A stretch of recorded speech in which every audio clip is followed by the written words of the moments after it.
அனைவருக்கும் இனிய மாலை வணக்கம். பகவான் ரமணரின் நான் யார்? இந்த நூல் ரொம்ப ரொம்ப புகழடைந்த ஒரு நூல். நிறைய பேருக்கு தெரியும் ரமண மகரிஷினா நான் யார் அப்படிம்பாங்க. அந்த வார்த்தையை ரொம்ப புகழடைய வச்சதும் பகவான் தான். இந்த நூல் எப்படி உருவாச்சு அப்படின்னா, சிவபிரகாசம் பிள்ளை அப்படின்னு ஒரு அன்பர் இருந்தார் ரமணர் கூட ரொம்ப நாளா. இவங்கெல்லாம் ரொம்ப பழைய சீடர்கள். சிவபிரகாசம் பிள்ளைங்கிறது இவர் 1901 1902 இந்த 2 ஆண்டுகள்ல ரமண மகரிஷி கிட்ட நிறைய கேள்வி கேட்டார். அப்போ பகவானுக்கு வயசு 21. விருபாட்சி குகையில இருந்தார். அப்போ ரொம்ப சின்ன யங்கு வயசு அவருக்கு, ரொம்ப 21 வயசு. நம்ம யோசனை பண்ணி பாருங்க, 21 வயசுல இப்படி ஒரு பக்குவம்னா வாய்ப்பே கிடையாது. இப்ப சிவபிரகாசம் பிள்ளை எழுதி கொடுத்த கேள்விக்கெல்லாம் பகவான் பதில் எழுதி கொடுத்தார். அந்த நூல் தான் இந்த நான் யாருங்கிற நூல். பகவான் கைப்பட எழுதின பதில்கள். இதெல்லாம் நேரடியான ஆதாரமான நூல்கள். இதெல்லாம் வேற யாரோ எழுதினது கிடையாது. அதனால பகவானுடைய நேரடியான ஒரு விஷயம். இந்த நூல் எப்படின்னா ஆத்ம விசாரத்துக்கு ரொம்ப உதவிகரமா இருக்கும். நம்ம உண்மையிலே யாரு அப்படிங்கிறது எப்படி புரிஞ்சுக்கலாம் அப்படிங்கிறதுக்கு இந்த நூல் ஒரு 10 பக்கம் தான். ஒரு கேள்வி பதிலா இருக்கும். நிறைய வடமொழி சொற்கள் இருக்கும். ஏன்னா அந்த வடமொழி சொற்கள் எல்லாம் கொஞ்சம் அவாய்ட் பண்ணிட்டு தமிழ்லே பேசலாம் அப்படின்னு சொல்லிங்கன்னா வடமொழி சொற்கள் புரியாது, நிறைய இருக்கும், சம்மந்தம் இல்லாம இருக்கும். இப்ப இதுல பொதுவாவே நான் யாருன்னு நம்ம ஏன் தெரிஞ்சுக்கணும்? ஏன்னா ஆன்மீகத்துக்கு நம்ம நான் யாருன்னு தெரிஞ்சுக்கலாம், வேற எதுக்காகவும் இல்லை.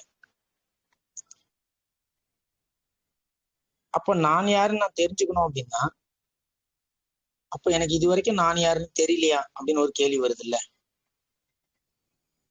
நான் நிறைய விஷயம் தெரிஞ்சு வச்சிருக்கேன், அதுக்கு மாற்று கருத்தே இல்லை. எனக்கு நிறைய விஷயம் தெரியும், ஆனா அது நானா அப்படின்றதான் இப்ப கேள்வி. எனக்கு தெரிஞ்சு வச்சிருக்க விஷயம்லாம் நானா? அதான் இந்த நான் யாருங்கிற கேள்வி. இப்ப பகவான் இதுல உண்மையிலே நாம யாரு, இதுதான் இந்த கேள்வி கேட்க சொல்லுவார். இந்த கேள்விக்கு பதில்லாம் கிடைக்காது. இந்த நான் யாருங்கிறது ஒரு அஸ்திரம். இதுக்கு பதில் உங்களுக்கு கிடைக்கவே கிடையாது.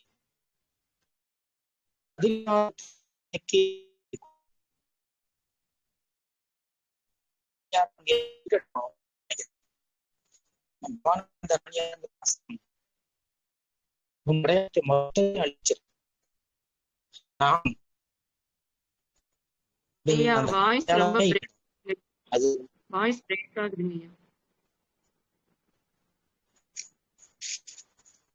ஒரு நிமிஷம் வெளியே போயிட்டு வர, சிக்னல் ப்ராப்ளம்.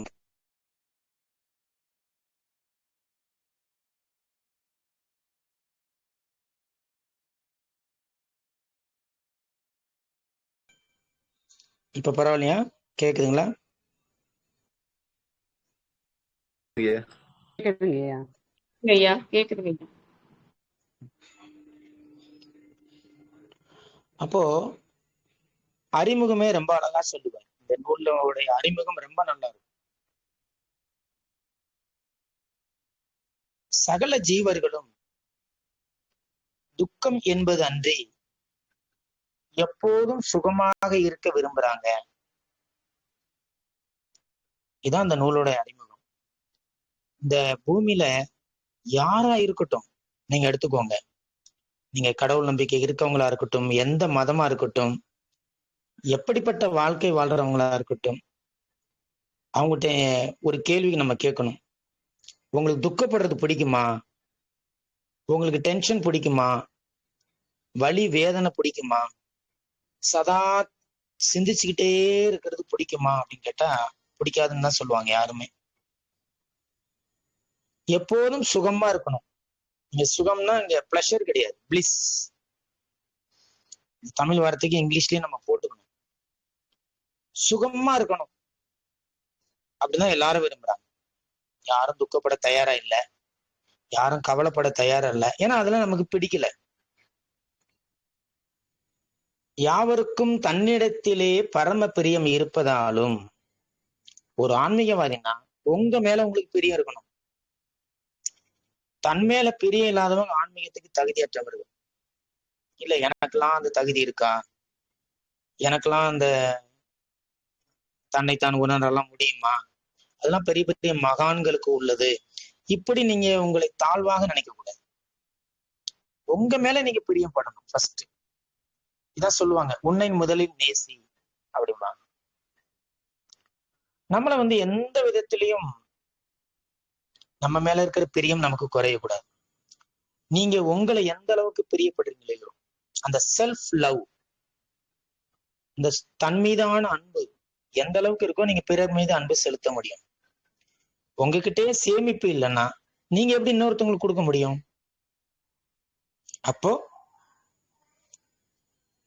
நான் கடவுள் தன்மை உள்ளவன், எனக்குள் மனம் கிடையாது, எனக்குள் ஆனந்தம் இருக்கு, நான் ஆனந்தம், நான் மனமற்றவன், நான் ஆன்மாங்கிற அந்த அனுபவத்திலேயே நீங்க இருந்தாதான் உங்க மேல நீங்க பிரியமா இருக்க முடியும்.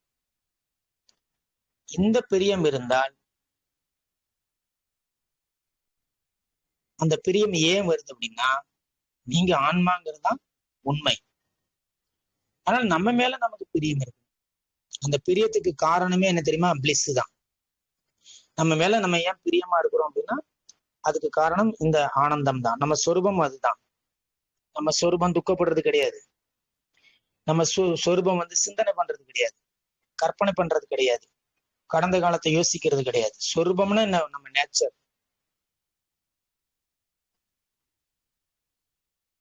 அப்போ இந்த இந்த இந்த ஆனந்தம், இந்த பேரானந்தம் அப்படிங்கிற நிலையை நம்ம எப்போ எக்ஸ்பீரியன்ஸ் பண்றோம்? டெய்லி மனமற்ற நித்திரையில் அப்படின்னு பகவான் சொல்ற. வெறும் நித்திரை போடல. ஏன்னா நித்திரையில கனவு வரும். கனவு அவங்களுக்கு சுகம் ஃபீல் ஆகாது. கனவு இல்லாம இருக்கிறதுக்கு பேர் தான் மனமற்ற தன்மை. அப்ப மனமற்ற நித்திரையில நீங்க பிளிஸ்ஸா இருக்கலாம். ஆனா மனமற்ற நித்திரையில் நீங்க பேரானந்தமா இருக்கிறீங்க. ஆனா அந்த பேரானந்தம் உங்களுக்கு தெரியாது. ஏன்னா தூக்கம்ங்கிற அந்த துணி மூடிடும். உங்க பேரானந்தத்தை நீங்க எக்ஸ்பீரியன்ஸ் பண்ண முடியாது. அந்த மனமற்ற தன்மையை நீங்க அனுபவிக்க முடியாது. அப்போ அது தூக்கம் மறைச்சிடும். சரி, அப்ப நமக்கு இருக்கிறது ஒரே ஒரு சாய்ஸ், முழிச்சிருக்கிறப்ப ட்ரை பண்றது. முழிச்சிருக்கிறப்ப அந்த பேரானந்தத்தை அனுபவிக்கிறது. அதுக்கு நீங்க என்ன பண்ணணும்? அப்ப முழிச்சிருக்கிறப்ப உங்க இயல்பான அந்த பேரானந்தத்தை நீங்க உணரணும், புரிஞ்சுக்கணும். நான் யாரும் தெரிஞ்சுக்கணும். நீங்க தன்னைத்தான் அறியணும். இதுதான். அப்ப நீங்க தன்னைத்தானே அறிஞ்சாதான் நீங்க முழிச்சிருக்கிறப்ப அந்த பேரானந்தத்தை நீங்க டேஸ்ட் பண்ண முடியும். ஏன்னா தூக்கத்துல வாய்ப்பு இல்லை. ஏன்னா தூக்கம்ங்கிற அந்த அறியாமை நம்மளுடைய பேரானந்தத்தை மறைச்சிரும். அதனாலதான் நல்லா ஆழ்ந்து தூங்கிட்டேன் அப்படின்னு நம்ம சொல்றோம். பேரானந்தம் தான், ஆனா டேஸ்ட் இல்லை. இந்த சில குழந்தைங்கள்லாம் சில பொம்மை மேல ரொம்ப உயிரா இருக்கும். அந்த பொம்மையை கூட வச்சுக்கிட்டே தூங்கிடும், கையில பிடிச்சுக்கிட்டு. அந்த குழந்தை தூங்குனா கூட அந்த பொம்மையை விடாது, அது ஆழ்ந்து தூங்கிடும். அப்ப நம்ம பொம்மையை பிடிச்சு வச்சிருக்கிறோம் அப்படிங்கிற உணர்வே அந்த குழந்தைக்கு இருக்காது. கை மட்டும் பிடிச்சு வச்சிருக்கோம், உடம்பு நல்லா, குழந்தையோட உடம்பு நல்லா தூங்கும், அது விடாது. விரலுக்குள்ள மடிச்சு வச்சிருக்கோம், ஆனா நம்ம பொம்மையை பிடிச்சு வச்சிருக்கிறோம் அப்படிங்கிறது அந்த குழந்தைக்கு தெரியாது. அந்த மாதிரி மனமற்ற ஆழ்ந்த உறக்கத்தில் நீங்க பேரானந்தமா இருப்பீங்க. அந்த பேரானந்தத்தை நீங்க உணர முடியாது. ஏன்னா அந்த தூக்கம் மூடி மறைச்சிடும். அப்ப தினைக்கும் நம்ம அனுபவிக்கிற அந்த சுகம், தினைக்கும் நம்ம அதை போய் மீட் பண்றோம். நம்ம தன்மையை நம்ம பார்க்கிறோம், நம்ம இயல்பை நம்ம சந்திக்கிறோம், நம்ம உண்மையான சொரூபத்தை நம்ம தரிசிக்கிறோம். ஆனால் முழிச்ச உடனே அது காணாம போயிடுது. இதான் இப்ப பிரச்சனை. இதுக்குதான் நம்ம ஆன்மீகத்துக்கு வந்திருக்கோம். அது ஏன் முழிச்ச உடனே காணாம போயிடுது? இங்க ஒரு தப்பு நடக்குது. அப்போ நம்ம முழிச்ச உடனே நம்ம கிட்ட ஒரு மிஸ்டேக் இருக்கு. அந்த மிஸ்டேக்கை கண்டுபிடிச்சிட்டோம்னா நம்ம மனமற்ற தூக்கத்தில் இருக்கிற அதே பேரானந்தத்தை முழிச்சிருக்கிறப்ப எக்ஸ்பீரியன்ஸ் பண்ண முடியும். இதுதான் நான் யார். அப்ப தன்னைத்தானே நீங்க அறிஞ்சுக்கணும், அதை நீங்க புரிஞ்சுக்கணும். அதுக்கு நான் யாருங்கிற அந்த கேள்வியை நீங்க கேட்கணும், ஆத்ம விசாரம் பண்ணணும், ஞான விசாரம் பண்ணணும். பண்ணுனா நீங்க மனமற்ற உறக்கத்தில் இருந்த அந்த நிலையை முழிச்சிருக்கிறப்ப எக்ஸ்பீரியன்ஸ் பண்ண முடியும். சத்தியமா பண்ண முடியும், சந்தேகமே இல்லை. அப்ப இதுலதான் நம்ம இந்த நான் யாருங்கிற டாபிக் வருது. சரி, இப்ப எப்படி ஆராய்ச்சி பண்றது? நான் யாருன்னு கண்டுபிடிக்கணும். இதான் அந்த நூலுடைய மையம். அப்ப எப்படி ஆராய்ச்சி பண்றது? அப்போ பகவான் பாருங்க, அதை எப்படி அனலைஸ் பண்றது பாருங்க. ஒரு நபரை நீங்க பாக்குறீங்க. ஒரு நபரை பார்க்கும்போது உங்களுக்கு எது முதல்ல கண்ணுக்கு தெரியும்னா அவங்களுடைய உடம்பு. உடம்பு தான் கண்ணுக்கு தெரியும். நீங்க ஒரு நபரை பார்க்கும்போது அவங்க மனசுலாம் உங்களுக்கு தெரியாது, அவங்களுடைய எண்ணங்கள்லாம் தெரியாது. லேயர் லேயரா பாருங்க. முதல்ல உங்க கண்ணுக்கு தெரியுது அவங்களுடைய உருவம். யாரையுமே நீங்க ஒரு நபரை பார்த்து பேர் சொல்லி கூப்பிடுறீங்கன்னா அந்த உருவத்தை வச்சுதான் நீங்க பார்த்து சொல்றீங்க. அப்ப முதல்ல உங்களுக்கு தெரியறது உருவம் தான். ஏன்னா உருவம், உடம்புங்கிறது பொய் கிடையாது. அதனால முதல்ல பகவான் அதுதான் ஆரம்பிக்கிறார். முதல்ல இந்த உருவம், இந்த உடம்பு, இது எப்படி இருக்கு அப்படிங்கிறப்ப சப்த தாதுக்கள் அப்படின்னு சொல்றாரு. 7 தாதுக்கள் இந்த உடம்புல இருக்கு. இது ஏன் இவ்வளவு சீக்கிரம் இவ்வளவு அழகா ஏன் புரிய வைக்கிறாருன்னா, நம்ம நிறைய பேரு இந்த உடம்பு பொய்ன்னு நினைக்கிறாங்க. சத்தியமா இது பொய் கிடையாது. இந்த உடம்பு நிஜம். இந்த உடம்பு கடவுள் தன்மை உள்ளது, கடவுளின் கருணை எல்லை அப்படின்னு சொல்லுவாங்க. ஆனா இப்ப நம்ம என்னத்தை புரிஞ்சுக்கணும் அப்படின்னா, இது நானா இல்லையா இதை நம்ம கண்டுபிடிக்கணும். அதுதான் இந்த நூலோட நோக்கமே. இப்ப முதல்ல நம்ம உடம்புல என்ன இருக்குன்னா சப்த தாதுக்கள் இருக்கு அப்படின்னு பகவான் சொல்றார். சப்தம்னா 7. அப்ப 7 தாதுக்களால் ஆனது. நிறைய வடமொழியில சொன்ன பாத்தீங்கன்னா, முதல்ல பிரதானமா இருக்கிறது நினைநீர். நினைநீரோட ரோல் உங்க உடம்புல அவ்வளவு பிளே பண்ணும். 2வது ரத்தம், 3வது தசைகள், 4வது கொழுப்பு, 5வது எலும்பு, 6வது எலும்பு மஜ்ஜை, 7வது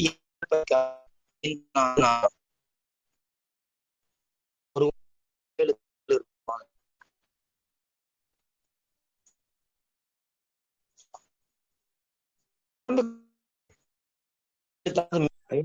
பிரேக் ஆகுது.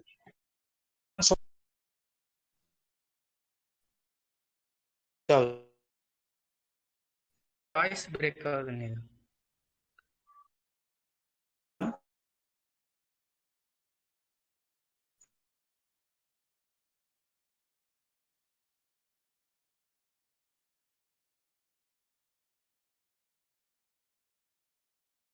இப்ப கேக்குதா?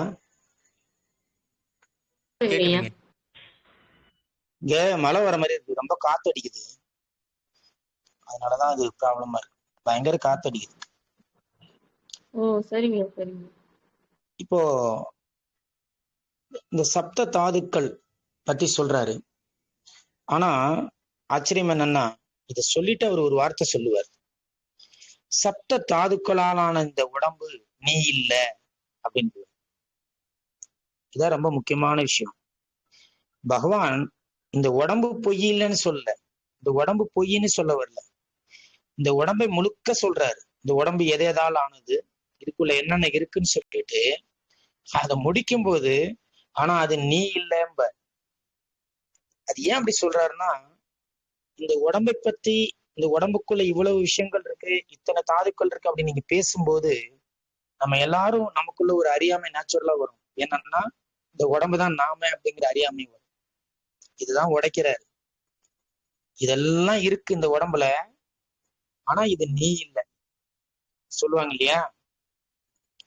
பாரு, இந்த வீடுல எல்லா ஃபெசிலிட்டியும் இருக்கு, இந்த வீட்டுல எல்லா வசதியும் இருக்கு, எல்லாமே இருக்கு, ஆனா இது வாடகை வீடு, உன் வீடு இல்லை அப்படி சொல்றாங்கல்ல. அந்த மாதிரி இந்த உடம்பை பத்தி சொன்னார், 7 தாதுக்களை பத்தி சொன்னார். ஆனா என்ன சொல்றாரு, உனக்கு நம்ம மைண்ட் எங்க போகும், அப்ப இந்த உடம்பு நான் தான் அப்படின்னு பிடிக்கும். அதனால நாங்க வெட்டுறாரு. இவ்வளவு இவ்வளவு 7 தாதுக்கள் அடங்கிய இந்த உடம்பு நீ இல்லை அப்படிங்கிற. சோ அததான் நம்ம ரிமைண்டர் கொண்டு வரணும். அடுத்தது பாருங்க, உடம்பை பத்தி ஃபுல்லா சொல்லிட்டாரு. இப்ப பாட்டா சொல்ல போறாரு. அடுத்தது ஞானேந்திரியங்கள் சொல்றாரு. ஞானேந்திரியங்கள்னா உங்களுக்கு செய்தி தரக்கூடிய கருவிகள். அது 5 இருக்கு இல்லையா? கண்ணு, அதோடைய வேலை என்ன? வடிவங்களை உருவாக்குறது. கண்ணுதான் உங்களுக்கு ஷேப் காட்டும், ஃபார்ம் காட்டும். கண் மூலமா தான் நீங்க வடிவம், தோற்றத்தை பார்க்க முடியும். இது எப்படி இருக்கு உருவம், அப்படி இருக்கு உருவம் அப்படிங்கிறது. அப்ப அது எதன் மூலம் பாக்குது? கண்ணு கண்ணோட வேலை என்ன? பாக்குறது. இப்ப கண்ணு பாக்குறது மூலமா வடிவங்களை உருவாக்கும். காது கேட்கறது மூலமா ஒலிகளை கிராஸ் பண்ணும். மூக்கு நுகர்தல் மூலம் வாசனையை சொல்லும். நாக்கு ருசித்தல் மூலமா டேஸ்ட் சொல்லும், இனிப்பு, புளிப்பு, கசப்பு, உப்பு இதெல்லாம் சொல்லும். தோல் குளிர்ச்சியா இருக்கா, சூடா இருக்கா, உணர்ச்சி அதை டச் பண்ணா அது சொல்லும். இப்படி உங்களுக்கு வர விஷயம் எப்படி இருக்குங்கிற இன்ஃபர்மேஷன் சொல்றது 5 பேரு, 5 பொறிகள் அப்படிம்பாங்க. அது பார்க்கறது மூலமா, கேட்கறது மூலமா, நுகர்றது மூலமா, ருசித்தல் மூலம், தொடுதல் மூலம். அப்ப அதுக்கு ஒரு 5 கருவிகள்.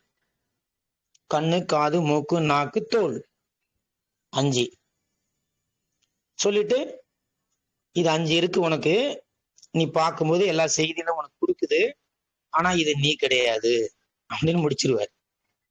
இது நீ கிடையாது, ஆனா இதெல்லாம் நடந்துகிட்டு இருக்கு உனக்குள்ள. நீ பாக்குற, இது வேப்ப மரம், இது பனை மரம், இது ருத்ரமுத்து ஐயா, இது ஐயப்பன் ஐயா, இது மோகன் ஐயா, எல்லாம் சொல்றோம்ல. எப்படி சொல்றோம்? அப்போ இப்ப மோகன் ஐயானா மோகனுடைய உருவத்தை கண்ணு காட்டுது. அப்புறம் அவர் பேசும்போது காது இது மோகன் ஐயா குரல் அப்படின்னு கண்டுபிடிக்குது. அப்படி எப்படி ஒரு பொருள் எப்படி இருக்கு, சூடா இருக்கா, குளிர்ச்சியா இருக்கான்றதுக்கு ஸ்கின் ஹெல்ப் பண்ணுது. இப்படி ஒவ்வொரு செய்திகளை கொடுக்குது இதெல்லாம். ஆனா இது நீ இல்லைங்கிற. அப்புறம் காரியங்கள் செய்யறதுக்கு அது ஒரு 5 பேர் இருக்காங்க. பொதுவா நம்ம உடம்புல நடக்கிற செயல்கள், கை, காலு, வாய், மலவாய், கருவாய், இவங்க 5 பேரு. இவங்க டிபார்ட்மெண்ட் என்ன? ஏதாவது எடுக்கணும், பிடிக்கணும், இழுக்கணும்னா கை யூஸ் ஆகும். ஒரு இடத்துல இருந்து இன்னொரு இடத்துக்கு இந்த உடம்ப கொண்டு போகணும்னா கால் யூஸ். எல்லாமே செயல். அப்புறம் ஏதோ ஒருத்தங்கிட்ட நீங்க பேசணும், உங்க கருத்தை ஒருத்தவங்க சொல்லணும், அப்பனா நாக்கு அல்லது வாய் அது பயன்படும். கழிவுகளை வெளியேற்ற மலவாய், ஆனஸ், அது உங்களுக்கு பயன். இதுவும் ஒரு உடம்புல கழிவுகளை வெளியேற்றது. கருவா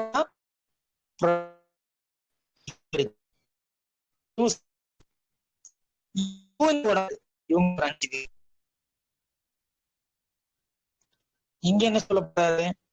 இதெல்லாம் இருக்கு, ஆனா இது நீ இல்லை அப்படின்னு. இப்படி ஒண்ணு ஒண்ணா சொல்லிட்டு வர்றாரு. ஞானேந்திரியம், கர்மேந்திரியம்.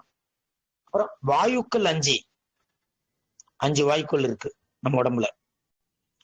பிராணன், அபானன், வியானன், உதானன், சமானன். ஒவ்வொரு வாயுவும் ஒவ்வொரு வேலை செய்யுது உடம்புக்குள்ள. சும்மா சாதாரண இல்லை இதெல்லாம். நீங்க கடவுளை மறுக்கிறவங்க இந்த இதுக்கெல்லாம் பதில் சொல்ல சொல்லணும். இதெல்லாம் யாருப்பா செய்யறா உடம்புக்குள்ள அப்படின்னு. இப்போ பிராணன்னா பிராணசக்தி, மூச்சு சம்பந்தப்பட்ட விஷயத்தெல்லாம் அவர் பார்த்துப்பார். வியானன்னா சர்க்குலேஷன் சிஸ்டம், ஒரு இடத்துல இருந்து பிளட் இன்னொரு இடத்துக்கு போறது, செல்ல இறந்த செல்லெல்லாம் கொண்டு போய் வெளியில தள்ளுறது, ஏதோ அடிபட்டுருச்சுன்னா அங்க பிளட்டை பாஸ் பண்றது, இவங்க டிபார்ட்மெண்ட் இதெல்லாம் வியானன். அபானன்னா டிஸ்சார்ஜ், ட்ரைனேஜ் சிஸ்டம். கழிவுகள் எல்லாம் நீங்க உங்களுடைய அபானன் ஆற்றல் குறைஞ்சிருச்சுன்னா கான்ஸ்டிபேஷன் வரும். அதாவது நீங்க மலவாய்ங்கிறது ஒரு உறுப்பு, கழிவை வெளியேற்றுறது ஒரு ஒரு ஒரு உறுப்பு தான். அதை ஃபோர்ஸ் பண்ணி கழிவை வெளியேற்றுறது வியானன்கிற வாயு தான், கேஸ் தான். அது அபானன். அபானனுடைய வேலையே உள்ள இருக்க வேஸ்ட் எல்லாம் வெளியே தள்ளுறது. சும்மா வெறும் மலவாய் மட்டும் இருந்தா உங்களுக்கு கழிவு எல்லாம் வெளியே போயிடாது. அபானனுடைய ஃபோர்ஸ் இருக்கணும். எப்படி படைச்சு வச்சிருக்காரு பாருங்க இந்த உடம்பை. அப்ப உதாரணத்துக்கு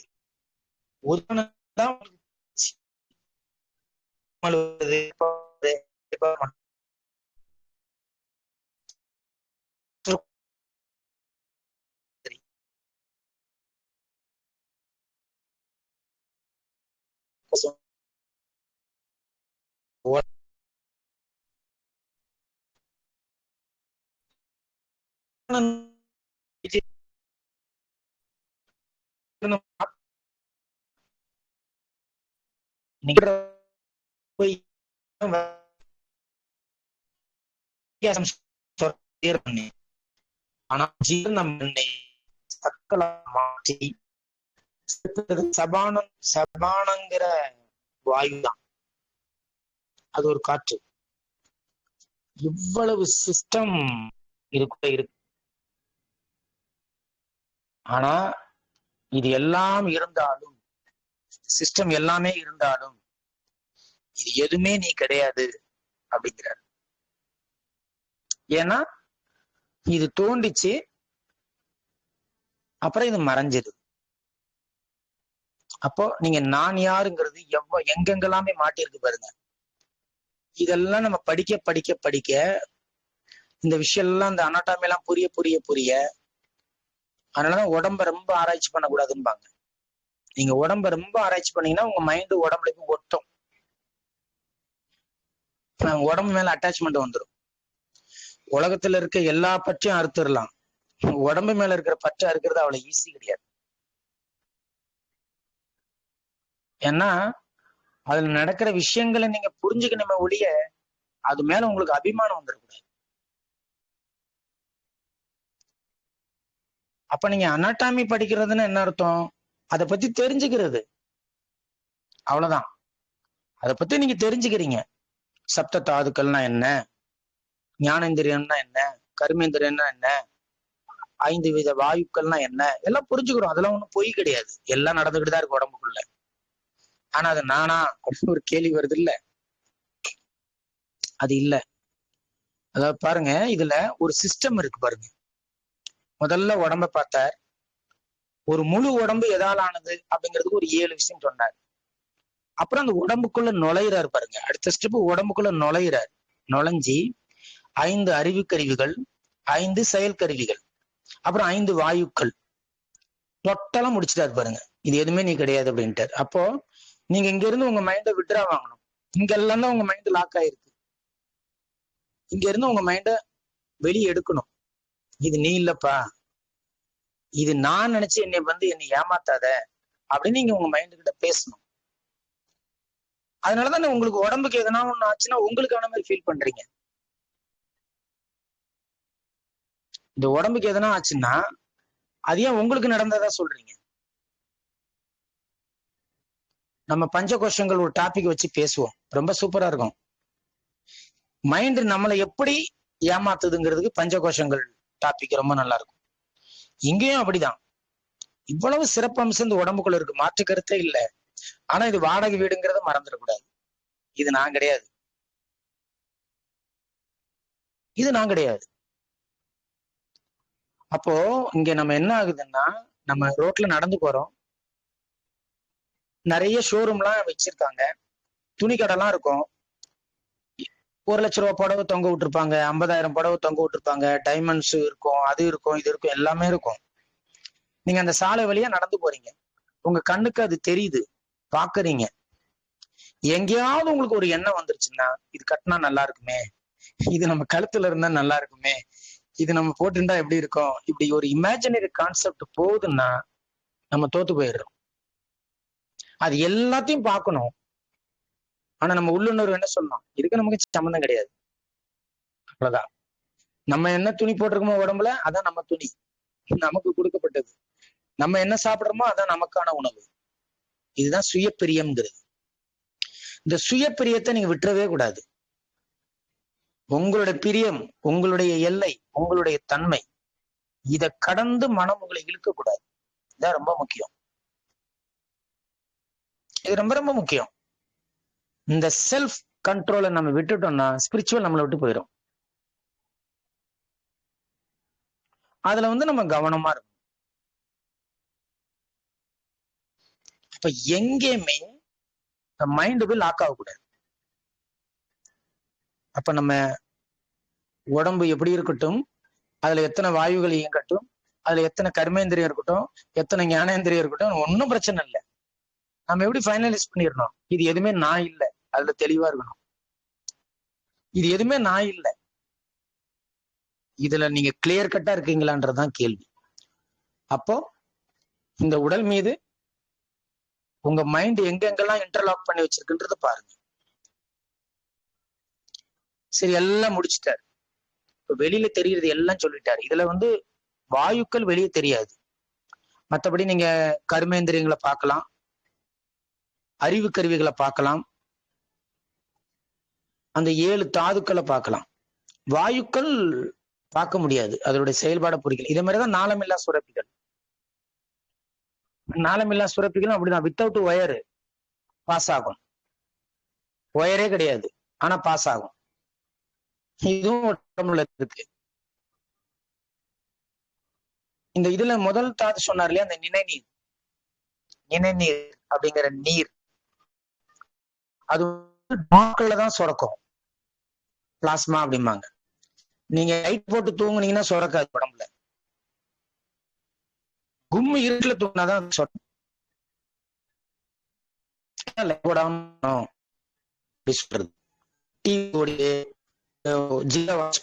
தூங்கவே கூடாது, நினைநீர் சுரக்காது. அவ்வளவு சென்சேஷனல் விஷயம் உடம்புல இருக்கு. அதே மாதிரி நாளமில்லா சுரப்பிகள் மனம் சார்ந்தது. அதனால அது எல்லாம் சக்கராஸ் வச்சிருக்காங்க.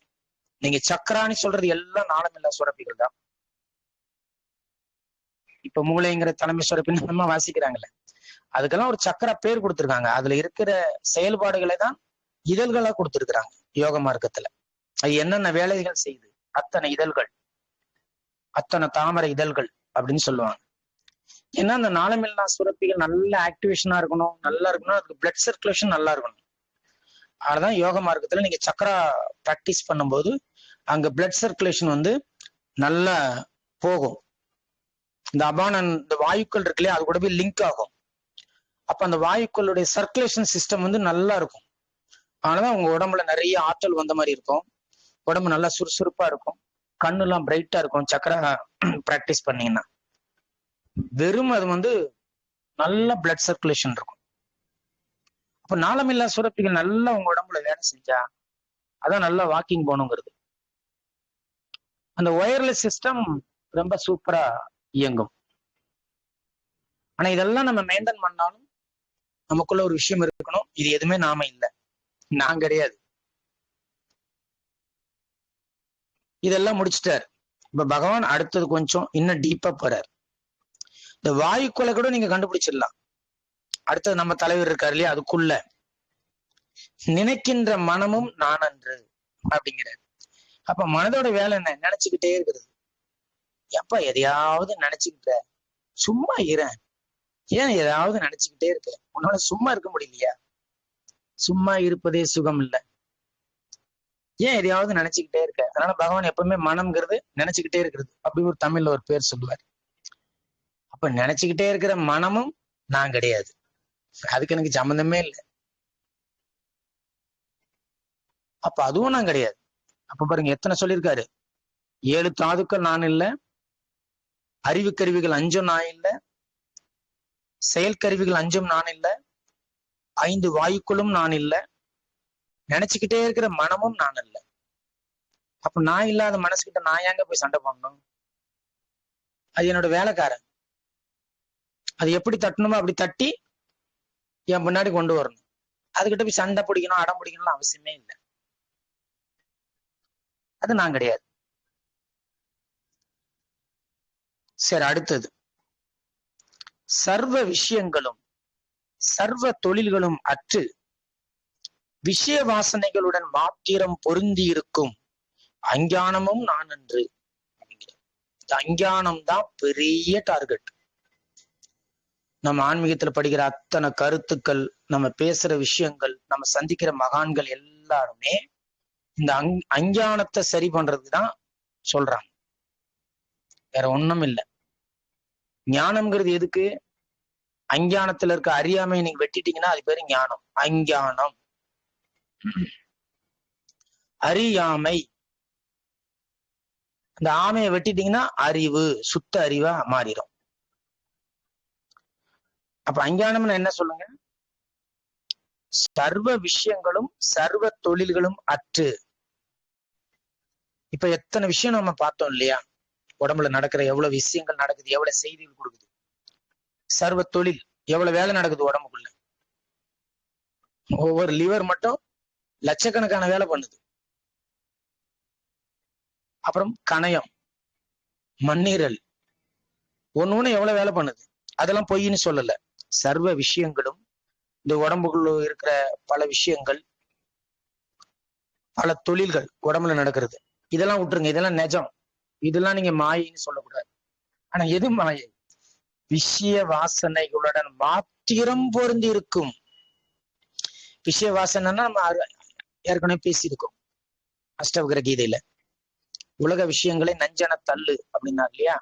அதான் பகவானுங்க சொல்ற விஷய வாசனை. அது பேருதான் அஞ்ஞானம். விஷய வாசனைன்னா என்ன? அது ஏன் வாசனைங்கிறாரு? அது உங்களை இழுக்கும். வாசனைன்னு அர்த்தம், அது உங்களை இழுக்கும். ஏதாவது உங்களை ஒண்ணு இழுக்குதுன்னா அது வாசனைன்னு பேரு. சில பேர் சமைக்கும் போது பாருங்க, என்னப்பா சமையல் ரோட்ல போறவன பிடிச்சு இழுக்குத அப்படிம்பாங்க. வாசனை, அந்த சமையலோட வாசனை உங்களை பிடிச்சு இழுக்கும். இப்போ இங்க என்ன வாசனை சொல்றாரு? விஷய வாசனை இழுக்குது அப்படிங்கிறாரு. அப்ப விஷய வாசனை வேஸ்ட், குப்பை. ஆனா குப்பை உங்களை பிடிச்சு இழுக்குது. விஷயம்னா என்ன அர்த்தம்? வெறும் மெட்டீரியல் தாட்ஸ். அவன் இதை சொன்னான், இவன் அவனை சொன்னான், அவங்க இப்படி நினைக்கிறாங்க, இவங்க இப்படி நினைக்கிறாங்க, இந்த புக்ல இப்படி இருக்கு, அவர் இப்படி சொல்றாரு, எது கரெக்ட்னு தெரியல, பட்டிமன்றம் வைக்கணும், கலந்து பேசணும், இப்படியே பொழுது போக்குறது. இது பேருதான் விஷய வாசனை. நேரம் போகல, அதனால இந்த விஷயங்களை சுவைச்சி சுவைச்சி சுவைச்சி சுவைச்சி அது இழுக்கிறது. யாருக்காவது போனை போட்டு உனக்கு தெரியுமா? இன்னும் தெரியாது அவனுக்கு. ஐயோ எல்லாருக்கும் தெரியும், உலகறிஞ்ச விஷயம் அப்படிம்பாங்க. இப்படி இழுத்துக்கிட்டே இருக்கும், உங்களை இழுத்து இழுத்து கொண்டு கொண்டு விடும். அதனாலதான் அதுக்கு பேரு விஷய வாசனை. இதுக்கு காரணம், மூல காரணம் யாருங்க? அஞ்ஞானம், அறியாமை. ஏன்னா நீங்க பேசுறதெல்லாம் குப்பை, அது நிஜம் கிடையாது. நீங்க அதை போய் தொட்டீங்கன்னா நம்ம வாழ்க்கை வீணா போயிடும். இந்த விஷய வாசனைங்கிற குப்பை தொடவே கூடாது. நீங்க 1 மணி நேரம் வகுப்பா, அங்க எல்லாம் வைரமும் ரத்தனம் தான் இருக்கணும், குப்பையை பத்தி பேசக்கூடாது. அதோட முடிச்சுட்டு நம்ம வேலையை பார்க்க போயிடணும். அவ்வளவுதான். கேட்டாச்சு. ஏதோ நமக்கு ஒரு விஷயம் 2 விஷயம் நமக்கு பிடிச்சிருக்கு, அதை ப்ராக்டிஸ் பண்ணி பார்க்கலாம். அவ்வளவுதான். அது கரெக்டா தப்பா நீ ஃபோன் பண்றது, டிஸ்கஸ் பண்றது, இன்னொரு இடத்துல போய் சொல்றது, இன்னொரு இடத்துல மாத்தி சொல்றது, இதெல்லாம் விஷய வாசனை இருக்கவே கூடாது. ஒரு விஷயம் உங்களுக்கு வருதா, அழகா ஆடு மாதிரி ஆடு என்ன பண்ணும், கட கட கட கட கட கடன்னு புல்ல மேயும். அப்புறம் சும்மா படுத்து கிடக்குறப்ப வெளியே எடுக்கும், உள்ள விழுங்கின புல்ல வெளியே எடுத்து அசை போடும் ஆடு மாடுலாம். அந்த மாதிரி மனமற்ற நிலையில ஒரு வகுப்பை கேட்கணும். 1 மணி நேரமோ 1.5 மணி நேரமோ நம்ம கேட்கலாம். நம்மளை எது எது தைக்குதோ, எது எதெல்லாம் நமக்கு நமக்கு சொன்ன மாதிரி ஃபீல் ஆகுதோ அதை மட்டும் எடுத்துக்கிட்டா போறோம். அந்த எசன்ஸ், அந்த ஜூஸ், ஓகே கரெக்ட். நம்ம ஏதாவது குப்பை விஷயம் பேசுறோமா, விஷய வாசனையில மாட்டி இருக்குமா, கொஞ்சம் சோதனை பண்ணி பார்க்கணும். ஏன்னா இது வேற யாருக்கும் தெரிய போறது இல்லை. ஏன்னா இந்த ஆத்ம விசாரத்தோடைய பெரிய பிளஸ் பாயிண்ட் வெளியில யாருக்கும் தெரியாது. அது நம்ம கம்ஃபர்டபுள். மற்ற விஷயம்லாம் உங்களை காட்டி கொடுத்துரும். இப்ப நீங்க தொடர்ந்து கோயிலுக்கு போறீங்கன்னு வச்சுக்கோங்க, என்னப்பா பிரச்சனை, டெய்லி பாக்குறேன் கோயிலுக்கு போறேன்னு கேள்வி கேட்பான். அவனுக்கு என்ன வந்தது நீங்க கோயிலுக்கு போனா, சும்மா கேட்பான், அவனுக்கு பொழுது போகாது, உங்களை சீண்டணும்ல அப்படின்பா. இப்படி நீங்க எது செஞ்சாலும் வெளியில மாட்டிக்கிடுவீங்க தெரியும். ஆனா நீங்க ஆத்ம விசாரம் பண்ணி பாருங்க, தெரியவே தெரியாது. உங்களுக்கு தெரியும், யாருக்குமே தெரியாது. நீங்க ட்ரெயின்ல பண்ணலாம், எங்கனாலும் பண்ணலாம். என்ன உங்க செல்ஃப பாக்குறது தானே. உங்களுக்கு உடம்பு மேல ஏதாவது வந்தா உடம்பு பிடிக்காது, அது நமக்கு கிடையாது இல்ல, தட்டணும் மைண்ட. அப்ப ஏதாவது வரும்போது நீங்க இந்த ஆத்ம விசாரம்ங்கிற இந்த நான் யாருங்கிற அஸ்திரத்தை கூடயே வச்சுக்கணும். அதை வச்சு நீங்க தட்டிடணும். அந்த எண்ணம் வந்த உடனே தட்டிடணும். அந்த நான் யாருங்கிறது விட்டுறவே கூடாது. ஏன் இந்த எண்ணத்தை கொண்டு வர அப்படின்னா அது மறைஞ்சிடும். உடனே கேட்டுடணும். டைம் எல்லாம் கொடுக்க கூடாது. டைம் கொடுத்தா குட்டி போடும் எண்ணம். நீங்க அதுக்கு டைம் கொடுத்துட்டீங்க, கண்டுக்காம விட்டீங்கன்னா அது ஸ்ட்ரென்த் ஆயிடும். அதுக்குள்ள விஷப்பாம்பு தாட்ஸ். பகவான் சொல்லுவார், வர வர வெட்டணும் அப்படிம்பாரு. அழகா சொல்லுவார், வர வர வெட்டிடணும். நம்ம யோசிக்கவே கூடாது. அப்போ எந்த விஷய வாசனையா இருக்கட்டும், அது எனக்கு வேண்டாம், அது விஷம், நமக்கு வேண்டாம். யாராவது பத்தி பேசுறாங்களா, தயவு செஞ்சு போனை கட் பண்ணிடுங்க ப்ளீஸ், சாரி, வேண்டாம், விட்டுடுங்களேன், பேசாதீங்க தயவு செஞ்சு. நீங்க அது உள்ள வாங்குனீங்கன்னா அதை வாஷ் பண்றதுக்கு ரொம்ப கஷ்டம். அதை விட உள்ள வாங்காதீங்க. உங்ககிட்ட யாரு பேசுறாங்களோ அவங்ககிட்ட மட்டும் பேசுங்க. கடவுள் உங்களை யார சந்திக்க வைக்கிறார், கடவுள் உங்களை யார் கூட வாழ வைக்கிறார், அதுதான் எல்லை. ஃபர்ஸ்ட் எல்லையை கண்டுபிடிக்கணும். நமக்குன்னு ஒரு குழந்தை, நமக்குன்னு ஒரு குடும்பம், அப்படி ஒரு எல்லை கடவுள் கொடுத்திருக்காரு. ஏன் இந்த சமூகம் கெட்டு குட்டிச்சவரா போகுது, அதை தாண்டுறாங்க. கணவனுக்கு தெரியாம இன்னொருத்தட்டு பேசுறது, குழந்தைங்களை அப்பா அம்மாவுக்கு தெரியாம குழந்தை தப்பு பண்றது, சொல்லாம கொள்ளாம வேற இடத்துக்கு போறது, இங்கெல்லாம் தான் உங்களுக்கு இந்த விஷம்லாம் வரும். அப்ப அந்த எல்லைங்கிறது ரொம்ப முக்கியம். நீங்க எல்லை கடக்கும் போதுதான் விஷய வாசனை எல்லாம் உங்களுக்குள்ள வரும். சொல்றவங்க சொல்லுவாங்க, சும்மா அப்படிதான் சொல்லுவாங்க. அன்னைக்கு நான் ஒரு முறை ட்ரெயின்ல ஒரு பொண்ணு, அதுக்கு ஒரு 18 வயசு இருக்கும். அந்த பொண்ணுகிட்ட ஒரு பையன் சொல்றான், உங்க அப்பா அம்மா எல்லாம் உன் கூட வரப்போறாங்க கடைசி வரையும், நீ என்ன உங்க அப்பா அம்மாங்கிற, இவனை பாரு, உன்னை லவ் பண்ற பையனை பாரு, இவன் தான் உனக்கு கடைசி வரையும் அப்படிங்கிறான். அப்படி பிரெயின் வாஷ் பண்றான் அந்த பொண்ணை. அந்த பொண்ணு உம்மனி உட்கார்ந்துருக்குது, பேசாம உட்கார்ந்துருக்கும். 3 பேரும் பிரெயின் வாஷ் பண்றாங்க அந்த பொண்ணை. அப்பா அம்மா நல்லது கெட்டது பண்ணாம ஃப்ரெண்டு பண்ணிடுவானா வாழ்க்கையில? பெத்த தாய் தப்பனை விட ஃப்ரெண்டு பண்ணிடுவாரா நல்லது கெட்டதெல்லாம்? அப்போ இதுதான் விஷய வாசனை. விஷய வாசனை உங்களை நல்லா பிடிச்சி மயக்கும், பிடிச்சி இழுக்கும். அவன் பாட்டு கல்யாணம் பண்ணிட்டு டைவர்ஸ் பண்ணிட்டு ஒரு குழந்தைய கொடுத்துட்டு அவன் பாட்டு ஓடிடுவான். அப்புறம் இது எங்கன்னா போய் வேலை பார்த்துக்கிட்டு திரியும் ரோட்ல. அப்போ ரொம்ப தெளிவா இருக்கணும். ஆன்மீகம்ங்கிறது வாழ்வியல் முறை. நம்ம மகான்கள்லாம் சும்மா முட்டாள்கள் கிடையாது. இது எல்லாம் உடல் மனம் கடந்த விஷயம். இங்க எங்கெல்லாம் நீங்கள் தன்மையை மீறுறீங்களோ அங்கெல்லாம் நீங்க மாட்டிக்கிடுவீங்க. தன்மை எங்கெல்லாம் மீறுறீங்களோ அங்கெல்லாம் மாட்டிக்கிடுவீங்க. பிரபஞ்ச படைப்பையே நீங்க பாருங்க. இதெல்லாம் ரூல்ஸ் அண்ட் ரெகுலேஷன் எல்லாம் கிடையாது. இந்த பிரபஞ்ச படைப்பே பாருங்க. வேப்ப மரம்னா அது அதோட தன்மையில தான் இருக்கும். புளிய மரம்னா அதோட தன்மையில தான் இருக்கும். மாமரம்னா அதோட தன்மையில தான் இருக்கும். இதெல்லாம் தன்மை. இது பேரு. இதெல்லாம் இன்னைக்கு இளைஞர்கள்லாம் சொல்ற மாதிரி இதெல்லாம் வந்து அடிமைத்தனம் அப்படி சொல்லி வேற மாதிரி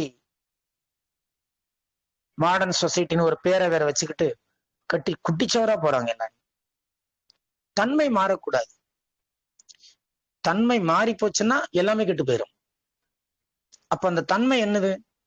நீங்க சாப்பிடுறீங்க, ஒரு ஏப்பம் வருது, ஸ்டாப் பண்ணணும். அதான் தன்மை. வயிறு சொல்லுது போதும். அப்ப நீங்க மேற்கொண்டு சாப்பிட்டீங்கன்னா உடம்பு கெட்டு போயிடும். அந்த மாதிரி ஒரு உறவா இருக்கட்டும், ஒரு குரு சீட உறவா இருக்கட்டும், இல்ல ஒரு நண்பர்களாக இருக்கட்டும், இல்ல ஒரு ஆன்மீக உறவா இருக்கட்டும், அந்த தன்மையை நீங்க மீறக்கூடாது. ஒரு குழுவுக்குள்ள போறோம்னா அந்த வகுப்பு அவ்வளவுதான், பேசணும், ரைட், வந்துட்டு அவ்வளவுதான், முடிஞ்சு போச்சு. அதை பிராக்டிஸ் பண்ணும். வீட்டுல ஒரு வேலையும் பார்க்காம 24 மணி நேரம் நம்ம குரூப்லயே இருந்தோம்னா குடும்ப உருப்பட்ட மாதிரிதான்.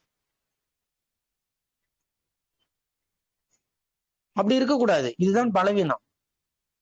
எங்க என்ன என்ன ஏதுங்கிறத நம்ம பார்த்து விழிப்புணர்வா அறிவு சொரூபமா இருக்கணும். அறியாமையில இருக்கவே கூடாது. அறியாமையில இருக்கக்கூடாது. அது இழுக்கும். அது நல்லா இருக்கும். 20 பேர் 30 பேர் கூட உட்காந்து ஜாலியா பேசுறது நமக்கு ரொம்ப நல்லா இருக்கும். இப்ப நல்லா இருக்கிற வாழ்க்கை வாழ நம்ம வரல, சத்தியமான வாழ்க்கை வாழ வந்திருக்கும். புரிஞ்சுக்கணும் இத. நீங்க ஆன்மீகத்துக்கு என்டர்டைன்மெண்ட் லைஃப்க்கு வரல, ரியாலிட்டி லைஃபை கண்டுபிடிக்கிறதுக்கு நம்ம வந்திருக்கோம். So we have follow some restrictions. இல்லைன்னா அது உங்களுக்கு புரியாது. வேலி இல்லைன்னா ஆடு மாடெல்லாம் வந்து செடியை மேய்ஞ்சிட்டு போயிடும். அது மரமாக உருவாக வாய்ப்பே இல்லை. அதனால இந்த தன்மையை நம்ம நல்லா உணரணும். அப்போ விஷய வாசனை மாத்திரம் இருக்கக்கூடிய அஞ்ஞானம் கூடவே கூடாது. அது இருக்கவே கூடாது. அறியாம இருக்கவே கூடாது. அறிவுதான் நம்ம இயல்பு. ஆனந்தம்தான் நம்ம இயல்பு. இதெல்லாம் நம்ம இயல்பே இல்லை, தன்மையே இல்லை. இன்னைக்கு நல்லா இருக்கும். இன்னைக்கு மற்றவங்க கொடுக்குற இந்த உலக விஷயம்லாம் ரொம்ப நல்லா இருக்கும். அதுதான் கரெக்டுங்கிற மாதிரி கூட தெரியும். உங்களை யாரு ரொம்ப பாராட்டி, உங்களை யாரு நல்லா சிரிப்பூட்டி, உங்களை மகிழ்ச்சியா பேசுறவங்க எல்லாம் நல்லவங்களா நமக்கு படும். அவங்கதான் நமக்கு நல்லவங்க, நம்மளை சிரிக்க வைக்கிறாங்க, நம்ம எப்பவுமே நமக்கு சப்போர்ட்டாவே பேசுறாங்க. கண்டிக்கிறவங்க நமக்கு பிடிக்காது. ஆனா உண்மை என்ன தெரியுமா? கண்டிப்புலதான் முன்னேற்றம் வரும். கண்டிப்புங்கிறது ஒரு அடிமைத்தனம் அந்த மாதிரிலாம் கிடையாது. அது அடிமைத்தனம் கிடையாது. அதுதான் உங்களை இயல்புக்கு கூட்டிட்டு வரும். இப்போ ஒருத்தர் 10 மணிக்கு தூங்குறாரு, அடா 12 மணி வரைக்கும் தூங்குப்பா அவன் சொல்லுவாரு அவரு அப்படின்னு சொல்றாங்க பாருங்க. அவங்கள ரொம்ப பிடிக்கும். ஏன்னா உங்களுக்கு 12 மணி வரை முழிச்சிருந்து ஏதாவது போனு, வீடியோ, படம், யூடியூப் பாக்குற பழக்கம் இருக்கும். ஸோ அதனால அது உங்களுக்கு மைண்டுக்கு கம்ஃபர்டபுளா இருக்கும், மைண்டு ஹாப்பியா இருக்கும். ஆனா அது விஷயம் இல்லை. அது விஷயம் இல்லை. நாளைக்கு நம்ம உடம்பு கெட்டு போய் நமக்கு ஏதாவது ஒரு ப்ராப்ளம் இருக்குப்ப, ஒருத்தர் சொன்னார் இல்லையா, 12 மணி வரை கூட ஜாலியா நீங்க உட்காந்து டிவி பாருங்க, போன் பாருங்க. அவர் போனே எடுக்க மாட்டாரு அந்த டைம்ல. பாத்துக்கோமா, உடம்பு பாத்துக்கோ, சீக்கிரம் தூங்குன்னு சொல்றவர் தான் உங்ககிட்ட வந்து நிப்பாரு. எப்போ நீங்க நோயிட்ட போதும் உங்க பக்கத்துல வந்து நிப்பாரு. விஷய ஞானத்தை சப்ளை பண்ணவர் அங்க இருக்க மாட்டார். அவரு போயிடுவார். அவருக்கு பொழுதுபோக்கா பேசிட்டு அவர் பாட்டுக்கு போயிடுவார். அப்போ அஞ்ஞானம்ங்கிறது நமக்குள்ள இருக்கவே இருக்கக்கூடாது. இப்ப கன்க்ளூஷனுக்கு வரணும். ஒண்ணா சொன்னாரு பகவான், இதெல்லாம் எதுவுமே இல்லப்பா, அஞ்ஞானமும் நீ இல்லை. சரி, இப்போ ஒரு கேள்வி வரும் இல்லையா, இவ்வளவு நேரம் சொன்னீங்கல்ல பகவான், இது எதுவுமே நான் இல்லை, அப்ப நான் யாரு? வருது பாத்தீங்களா கேள்வி? இதான், நான் யார்? அறிவே நான் அப்படின்ட்டு. அறிவுதான் நான். அறிவுனா சிற்றறிவு இல்ல, பேரறிவு. சுத்த அறிவு தான் நான் அப்படின்ட்டு. இப்ப இந்த சுத்த அறிவை நம்ம கண்டுபிடிக்கணும். அது எப்படி இருக்கும், அது எப்படிப்பட்டது, அது எப்படி இயங்கும், அது என்ன தன்மையில இயங்கும், எங்கெல்லாம் இந்த சுத்தறிவு மனமா மாறுது. அப்ப சுத்தறிவா இருக்கும்போது நம்ம எப்படி இயங்குவோம், மனமா மாறினா எப்படி இயங்குவோம், இதுக்கெல்லாம் ஃபார்முலா இருக்கு, கண்டுபிடிக்கலாம், ஈஸியா கண்டுபிடிக்கலாம். ஒருத்தங்க மனமா வாழ்றாங்களா சுத்த அறிவா வாழ்றாங்களான்னு பார்த்த உடனே சொல்ல முடியும். அனுபவம் இருக்கணும் கொஞ்சம், அதை நம்ம கண்டுபிடிக்கலாம். சோ இப்ப ரிசல்ட் சொல்லிட்டாரு அவரே, பகவானே சொல்லிட்டாரு, சுத்த அறிவு தான் நான் அப்படின்ட்டு. இப்ப சுத்த அறிவு நான் அப்படிங்கறத நீங்க ரியலைஸ் பண்ணிட்டீங்கன்னா உங்களுக்குள்ள எதுவுமே பிடிக்காது. உடம்ப நல்லா பார்த்துப்போம், அது நீங்க இல்லைன்னு இருக்கும். ஏன்னா நீங்க தான் இப்ப சுத்த அறிவு ஆயிட்டீங்களே, அஞ்ஞானம் இருக்காது. உங்களுக்கு தெரியும் எது உண்மை எது பொய்ன்னு தெரியும். அவ்வளவுதான். நான் நைட்டு 1 மணிக்கு தங்க பஸ்பமே சாப்பிட்டாலும் என் உடம்பு கெட்டு போயிடும். நைட்டு 1 மணிக்கு பாதாம் பிஸ்தா எல்லாம் சாப்பிட்டாலும் என் உடம்பு கெட்டு போயிடும். இப்போ என்ன நியாயம்? 8:30 மிஞ்சி போனா 9 தூங்குறதுதான் உடம்புக்கு ஆரோக்கியம். நீங்க வெறும் தயிர் சாதம் மோர் சாதம் சாப்பிட்டு கூட தூங்கலாம், உடம்பு ஒன்றும் ஆகாது. அப்போ இது எதுவுமே இல்லாம சுத்த அறிவா இருந்தா ஒரு உடம்பு எப்படி இயங்கும், அது இயல்பா எப்படி இயங்கும், அதே 8:30 9 மணிக்கெல்லாம் கண்ணு மூடுது, அதை நம்ம எப்படி கெடுத்து வச்சிருக்கோம், இதெல்லாம் நம்ம புரிஞ்சுக்க வேண்டிய விஷயம். அப்ப சுத்த அறிவே நான் அப்படின்னு அடுத்த கேள்வி வரும். அந்த சுத்த அறிவு எப்படி இருக்கும், அந்த சுத்தறிவை நான் எப்படி தெரிஞ்சுக்கிறது, அதோட தன்மை என்ன, அது எப்படி ஜொலிக்கும், அதுல இருந்தா நான் எப்படி இருப்பேன், இந்த கேள்வி எல்லாம் வருது இல்லையா, கண்டுபிடிக்கலாம். இதெல்லாம் நீங்க இன்னொருத்தவங்களை உணர்த்த முடியாது, ஆனா பார்த்தா தெரியும். ஒருத்தங்க பேசுறத வச்சு சொல்றமா இல்லையா, என்னப்பா ஏன்னா தப்பா சாப்பிட்டிருக்கியா, நான் ரொம்ப வளர்றேன், ஏன் நீ ஒரு மாதிரி உனக்கு முகம்லாம் மாறுது, ஏதாவது தப்பு பண்ணிட்டு மறைக்கிறியா அப்படி நம்ம கேட்கறோம்ல, தெரியுது இல்ல அந்த ஆக்டிவிட்டிஸ்ல. அந்த மாதிரி நீங்க இந்த சுத்த அறிவா இருக்கிறீங்கன்னா உங்க பேச்சுல தெரியும், பேச்சுல தெளிவு இருக்கும். நீங்க சுத்த அறிவா இருந்தீங்கன்னா பேச்சுல தெளிவு இருக்கும். ஏன்னா உங்களுக்கு யாரு மேலேயும் மயக்கம் வராது, யாரு மேலேயும் உங்களுக்கு மயக்கம் வராது. கடவுள் மேல கூட உங்களுக்கு மயக்கம்லாம் வராது. புள்ளியாருன்னா புள்ளியாருக்கு என்ன அர்த்தம்பா, புள்ளியார் மேல நீங்க மயங்க மாட்டீங்க. புள்ளியாருக்கு என்ன அர்த்தம், ஆனந்த வடிவமான குழந்தை, இவ்வளவுதான். புள்ளியார் கதை முடிஞ்சு போச்சு. வேற புள்ளியார் மேல உங்களுக்கு வேற எந்த எண்ணமும் வரக்கூடாது. ஆனந்த வடிவமான ஒரு குழந்தை எப்படி இருக்கும், புள்ளியார், அவ்வளவுதான். அங்க மயக்கம் இல்ல, கலக்கம் இல்ல, பூஜையும் வேண்டாம், புனஸ்காரமும் வேண்டாம். செய்யறாங்களா செஞ்சுட்டு போங்க. ஆனா அங்க ஒருத்தர் இருக்காரு, அவரு ஏதோ கொடுப்பாரு, இந்த கதையெல்லாம் விடக்கூடாது. இப்படி தெளிவா இருப்பாங்க. அறிவு சொரூபத்துல இருக்கவங்க தெளிவா இருப்பாங்க. எந்த விஷயம் சொன்னாலும் சரி, இதெல்லாம் சும்மா பாவம் மனசு, இது மனசு சொல்றது, இதை நம்பாத, இதை கேட்காத, டிக்ளேர் பண்ணிட்டு போயிடுவாங்க மகான்கள்லாம். யாருக்கு யோசனை எல்லாம் கிடையாது, ஒரே வார்த்தை சொல்லிட்டு போயிடுவாங்க, உன் மனசு பண்ற வேலை, முடிஞ்சா நாசம் பண்ணு, இல்லைன்னா நீ எப்படியா வாழ்ந்துக்கோ, இடத்த காலி பண்ணுவாங்க அங்க. ஏன்னா அவங்க கிளாரிட்டியில இருக்காங்க, அவங்க அறிவு சொரூபமா இருக்கிறாங்க. அதனால அவங்களுக்கு யோசனையோ யார்ட்டையும் ரெஃபர் பண்ணோம், புக்கை ரெஃபர் பண்ணோம், இதெல்லாம் அவசியம் இல்லை.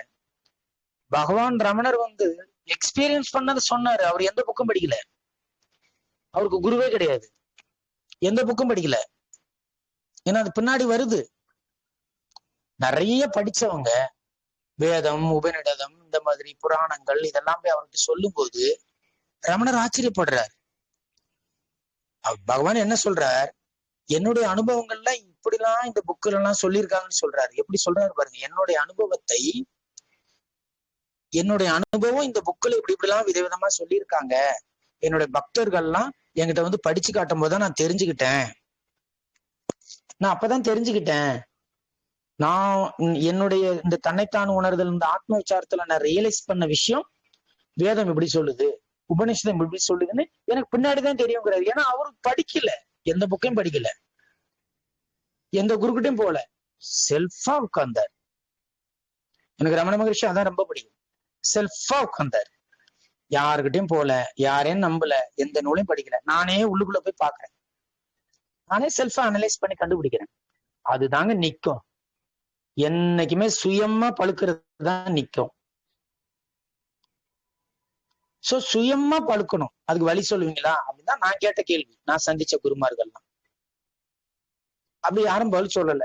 இல்லப்பா அப்படிலாம் ஒண்ணும் பண்ண முடியாது அப்படிங்கிற மாதிரி. ஆனா ரமணர் பண்ணியிருக்கிறாரு, சுயமா பழுத்தாரு.